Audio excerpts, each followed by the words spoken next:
গাজর শিশুদের জন্য খুবই উপকারী একটি খাদ্য উপাদান। আজকে আমি আমার বাচ্চার জন্য মিক্সড ভেজিটেবল পিউরি তৈরি করেছিলাম। চলুন রান্না করতে করতে জেনে নেই গাজরের উপকারিতা সম্পর্কে। গাজরে বিটা ক্যারোটিন থাকে, যা শিশুদের শরীরে ভিটামিন এতে রূপান্তরিত হয়ে দৃষ্টিশক্তিকে প্রখর করে ও রোগ প্রতিরোধ ক্ষমতা বৃদ্ধি করে। এছাড়াও গাজরে রয়েছে ফাইবার, যা হজম প্রক্রিয়াকে ত্বরান্বিত করে এবং কোষ্ঠকাঠিন্য সমস্যাকে দূর করে। গাজরে পটাশিয়াম ও ফসফরাস থাকায় হাড়ের গঠন, নার্ভ সিস্টেম এবং মস্তিষ্কের বিকাশে সহায়তা করে।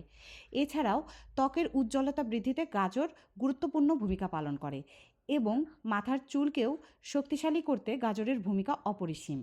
এছাড়াও কোষের বৃদ্ধি, ওজন নিয়ন্ত্রণ এবং আয়রনের ঘাটতি পূরণ করতে গাজরের কোনো তুলনা হয় না।